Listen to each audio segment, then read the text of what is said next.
Doctor साहब, पाकिस्तान तहरीक इंसाफ को जो आलमी तब्दीलियाँ आ रही हैं, क्या तवक्कुआत हैं? इल्ज़ाम लग रहे हैं मुख्तलिफ नौइयत के कि शायद उसी वजह से आप लोग जो मुज़ाकराती अमल है इसको डिले कर रहे हैं। अच्छा देखिए, सबसे पहले तो ये है कि उसकी वजह से कुछ डिले नहीं हो रहा, उसने अपने टाइम पे होना है, जो भी होना है फलाना होना है। अच्छा, नंबर 2, ये एक जो मेरी समझ है, कोई उसका माने ना माने, मेरी समझ ये थी कि एक अमेरिका की एक पॉलिसी थी जी।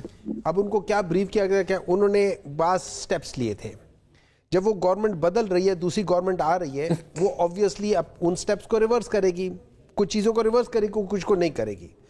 ये अमेरिका पॉलिसी थी कि भाई हमने इस रिजीम चेंज करना है, अगर नहीं हुआ कि उनको चेंज करे, हमारा उसको लेने देना है। लेकिन हैविंग सेड दैट थिंग, जब हम डील्स करते हैं और सऊदी अरब से मदद मांगते हैं और फलाने मुल्कों से मदद मांगते हैं, उनके हेड से मदद मांगते हैं और फिर मुल्क छोड़ के भाग जाते हैं, तो उस वक्त आपको कहते हैं कि जी हमारा चूंकि बहुत अच्छा दोस्त था तो उसने हमारे लिए ये मदद की और हमारा ये कर दिया।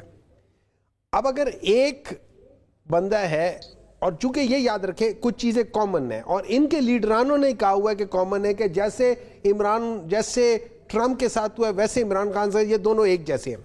अच्छा, ये दोनों जो है ना, ये टिपिकल पॉलिटिशियन नहीं है, तो इन दोनों की सोच बाकी पॉलिटिशियंस की सोचों से फर्क है। इमरान खान भी जीता था, फर्क ये हुआ है कि वहां पे इलेक्शन कमीशन आजाद था, यहां पे नहीं था। वहां पे जुडिशरी जो थी वो जस्टिस करती थी, यहां पे नहीं करती थी। इस बेसिस पे, वरना तो अगर देखा जाए तो वहां पे ट्रंप और यहां के इमरान खान दोनों जीत गए। अब ट्रंप से ज्यादा कौन इस चीज को समझेगा कि जो इमरान खान के साथ ज्यादती हो रही है? कौन इस चीज को समझ सकता है? तो अगर आपको वो चीज समझ आ रही हो कि यार मेरे साथ वही ज्यादती हुई है जो हुमायूं के साथ हो रही है, सो यू एंड देन उससे पहले आपकी और मेरी एक अच्छी अंडरस्टैंडिंग बन रही थी। हमारी बॉडी लैंग्वेजेस ये नहीं थी कि आपके साथ बात करते मैं बार बार पानी पी रहा हूं, ये जेब से कागज निकाल के इधर उधर देख रहा हूं। हमारी बॉडी लैंग्वेज अच्छी थी, एक दोस्ताना लेवल पर थी, और उस पर कहा जाता था कि जो आप कहोगे हम करेंगे, लेकिन not at the expense of Pakistan. हम पाकिस्तान को खतरे में डाल के हम आपकी जंगें नहीं लड़ेंगे। ठीक है, रिजेंबलेंस है बानी पीटीआई और ट्रंप में, फिर उम्मीदें भी हैं पाकिस्तान तहरीक इंसाफ को। उस बेसिस पे एक आदमी निकल के किसी और की मदद करना चाहता है क्योंकि उसके साथ ज्यादती हुई है, कोई इसमें कोई प्रॉब्लम, आप वेलकम करेंगे उसे? नहीं, उसमें हम वेलकम नहीं करेंगे, ये लोग वेलकम करेंगे। अच्छा, हमने क्या वेलकम करना है? ये उस वेलकम पे ये आए थे और उसी वेलकम पे ये चले जाएंगे। जैसे शुरू में आप आए थे, सबको वेलकम किया था, एंड में आप सबके फिर शुक्रिया अदा करके कहेंगे थैंक यू वेरी मच आप आए, उसी लिहाज से ये भी करेंगे।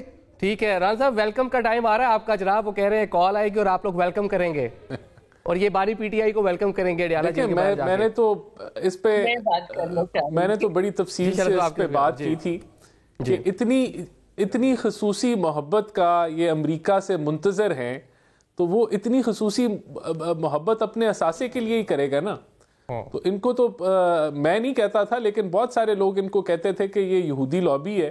तो इतनी मोहब्बत जो अमेरिका से ये उम्मीद लगा के बैठे हैं कि इनको जो है वो जेल से भी निकाल देगा अमेरिका, और इनके फिर मुस्कुराने और कहके लगाने के वक्त आ जाएंगे। अच्छा, ये तो इनके सपोर्टर्स को पूछना चाहिए इनसे कि इतनी मोहब्बत अमेरिका अपने असासे और एजेंट के कोई दिखा सकता है? और तो वो ये कह रहे हैं कि जो ये आपका इल्जाम है, जो हुकूमत इल्जाम लगाती रही यहूदी लॉबी वाला जिसका आप जिक्र कर रहे हैं, बाइडेन के टाइम पे वो कह रहे हो काम नहीं कर रही थी, अब काम कर रही है।